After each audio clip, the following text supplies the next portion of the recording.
Much, and Senator Cruz. Thank you, Mr. Chairman. Ms. Freeman, you disagree with the death penalty, don't you? Senator, I support the rule of law, and if confirmed, I would apply the rule. Ms. Freeman, that was not the question I asked you. You disagree with the death penalty, don't you? Senator, if confirmed, I would apply the law regardless of any views that I may or may not have. So you're hesitating because you're afraid to answer honestly. Senator, respectfully, my understanding of the code of conduct for United States judges, which applies to judicial nominees, is that I am to refrain from commenting on matters of public policy that may come before me. Really, this is the same person who submitted a photograph of yourself at a protest at the Philadelphia International Airport, labeled Arianna Freeman, Senator of Philadelphia, cheers and chants with others during a protest to President Donald Trump's executive order banning travel to the U.S. by citizens of Iraq, Iran, Sudan, Libya, Somalia, and Yemen. That's refraining from engaging in public policy? Senator, I attended that public event in 2017, long before I was a judicial nominee and subject to the code. Okay, well, the canons don't prohibit you sharing what your views are to this committee, and we have judges appear here all the time. It's not remotely credible that you don't have a view on the death penalty. You've devoted your entire professional career to representing criminals, to representing murderers, to representing rapists, to representing child molesters.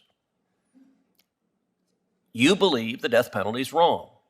You have been a zealot against the death penalty. Is that true or false? Senator, I have spent 12 and a half years fulfilling my duty to zealously advocate for the interests of my client, regardless of the sentence. Some of those sentences were death sentences.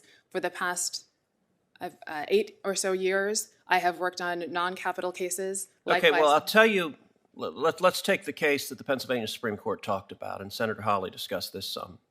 Terrence Williams, one of your clients, had a long list of violent crimes, including armed robbery and another murder, just months before he killed Mr. Amos Norwood.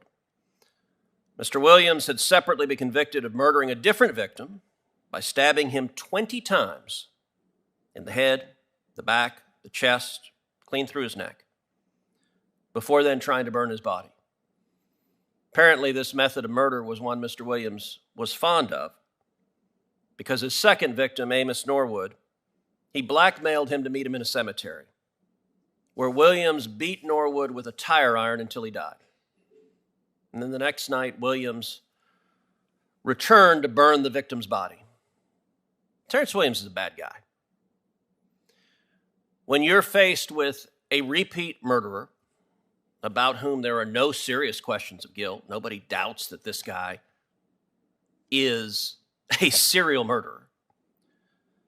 Your choice, you don't feel sympathy for the victims, you don't stand with the victims. Your choice, you've spent your life trying to save that murderer. And listen, here's what the Chief Justice of the Pennsylvania Supreme Court said about your office. Because you keep saying zealously represent, and you're right, everyone is entitled to a defense. But it's not the job of a lawyer to be obstructionist. Is it the job of a lawyer to be obstructionist? No, Senator. Well, the Chief Justice of the Pennsylvania Supreme Court describes your office, says the extraordinary shadow capacity of the FCDO, your office, and its demonstrated tactics give me additional pause. Here the Chief Justice continues.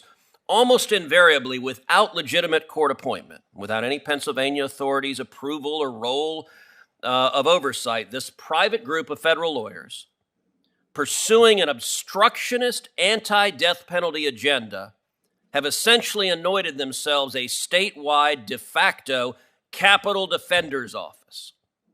Common tactics of the FCDO include multiple attempts to delay and obstruct cases, as well as attempts to unsettle and undermine Pennsylvania law. Do you think it's extraordinary that the Chief Justice of the Pennsylvania Supreme Court accuses you and your office of being zealots engaged in an obstructionist anti-death penalty agenda?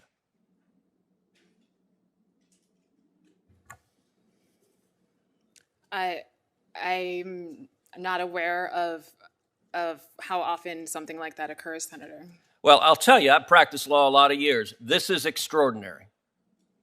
And you know, Senator Booker asked, why do you choose to do this? I actually think Senator Booker's question was a great question. You said you care about public service. He rightly pointed out, well, you could have been a prosecutor. Many of us on both sides of the aisle have been prosecutors. You didn't want to be a prosecutor. You wanted to stand with the criminals because, as the Chief Justice has said, your office is engaged in a zealotry, in an agenda against the death penalty, game playing. And, you know, Senator Booker said, well, it's bad for your career to be a public defender. That actually is not the case. If you look at Joe Biden, last night Joe Biden said we shouldn't abolish the police, and all the Democrats stood and applauded. But interestingly enough, Joe Biden keeps nominating some of the leading advocates for abolishing the police to senior positions in the Department of Justice, and every Senate Democrat confirms them. Joe Biden keeps nominating DAs who refuse to prosecute violent crime to be federal prosecutors, and every Democrat votes to confirm them. And Ms. Freeman, you should feel comfortable. No matter how much your office has been called out for being anti-death penalty zealots, siding with capital murderers and ignoring the law, every Democrat on this committee is going to vote to confirm you. But I will tell you, this is a three-pronged strategy from the Democrats to abolish the police. Putting prosecutors in place who don't follow the law, putting judges in place who don't follow the law. And there's a reason we see crime rates and murder rates and carjacking rates skyrocketing across this country, because the job of a judge is to follow the law, not to be a zealot pursuing a political agenda. Senator's time has expired. I want to thank this panel for appearing before the Senate Judiciary Committee today. There may be written questions coming your way, which we hope you can respond to in a timely manner. We